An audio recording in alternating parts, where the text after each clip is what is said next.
अस्सलाम वालेकुम जी। उम्मीद करना सारे वालो सो मैं शकील चौधरी तो सब मेरा फैमिली यूट्यूब चैनल तक शकील ब्लॉग नाल ही फेसबुक पेज असलम का टीवी जनाब आली मकाम। अज कोई सेहत भी कोई सैट नहीं है। आखिरी जगह धुंध पई है ना, अचानक ही धुंध पई सी, तकरीबन इशाना टाइम सी, करता रवानगी सी तो जनाब आली कि धुंध जी अंदर दाखिल हुई है तो मैं गला पक्की गया।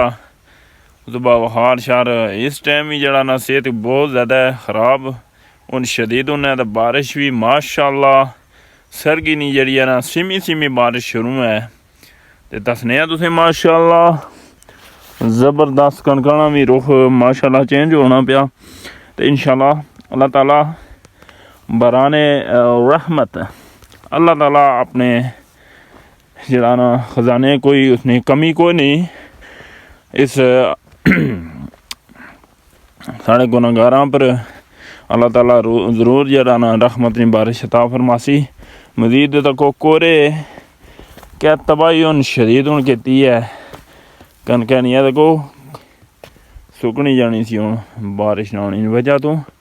अल्लाह पाक ने दरवाजे नहीं हमेशा उम्मीद रखनी चाहिए है, आस रखनी चाहिए है कि अल्लाह ताला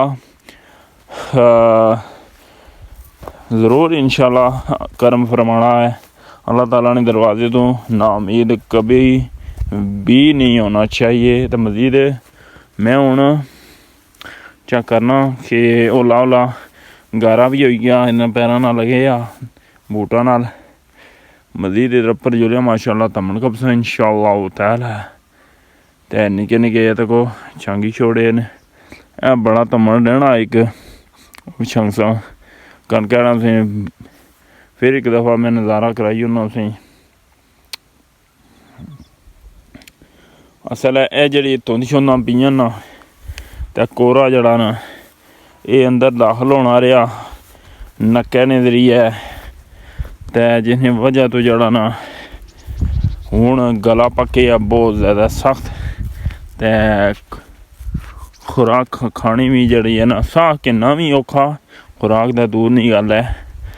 मजीद गए अस दवाई वगैरह रड़ा तो आँदी है अपने टैसट पिछों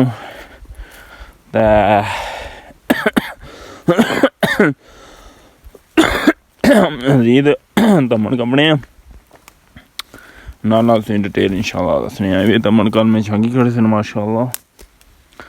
ये भी लम्बा लम कलमा हुई हैं माशाअल्लाह।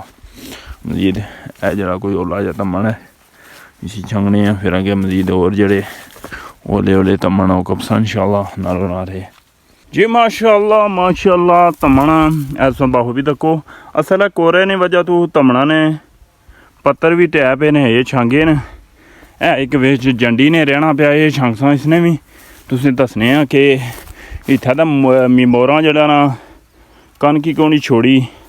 अल्लाह ताला रहमत ने बारिश और अता फरमासी इंशाअल्लाह। ते अल्लाह ताला कनक इंशाअल्लाह जड़ा ना और ज़्यादा करसी। तो मज़ीद है तमन है इसी हूँ छांगने असल पत्तर इसना भी कोई नहीं रहा।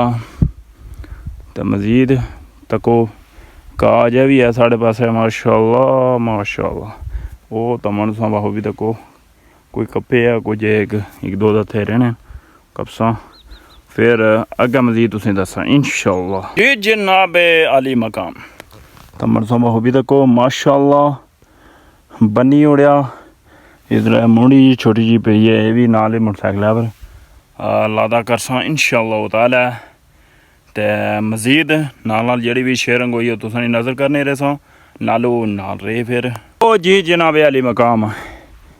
आ जड़ियाँ पलाइयां पट्टन होइयां सन इस मशीना नाल सड़क जी अस बनाई बाहू भी तको कटरारा भी रखे माशाअल्लाह। ये पलाइयां जड़ियां ना पहले कलाड़ी नाल छंगसा फिर जड़ा ना इन्हें मोछे लाने न फिर करा रवानगी उस इंशाअल्लाह नालो नारे फिर इंशाअल्लाह ताला जी जनाब आली कटर आन करी किता माशाअल्लाह।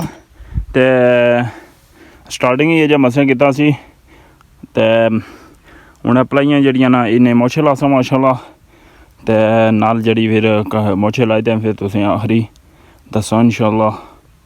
ओ जी संगियो समा हो भी देखो माशाअल्लाह लकड़ियाँ लदी किनियां मोटर बाइक पर शाकाल आ रही पर गेट बंद कर सा ते अब वेख सकने हो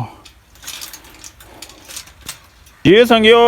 मजीद तुसें मैं दसना मैं ड्यूटी पर पुज्जे माशाअल्लाह ते अल्लाह ताला रहमत नहीं बारिश बरसाना पिया माशाअल्लाह। सीमी सीमी बारिश लगी है ते जिस झड़ी नमाज की बारिश होनी है ना वो बारिश लगी है माशाअल्लाह।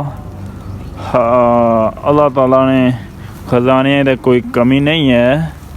तो मज़ीद है तो को कि पत्थर शत्तर जड़े ना सिजे वे न ते खोरी बारिश होनी है वो तो कैमरे नी अख बिच आई जानी है। क्या पता ये सीमी बारिश दिसनी उसी या नहीं। मज़ीद जनाब मैं इस व्लॉग इत्थे एंड करसा। इधर भी कनका माशाअल्लाह तको मेरे ट्यूबवैल ने नज़दीक जड़ियाँ कनकां चंगियां कनकां माशाअल्लाह। ते मज़ीद जनाब आले मकाम के इस व्लॉग इत्थे एंड करसा। अपनियां दुआवें याद रखे। अल्लाह सोने ने वाला है।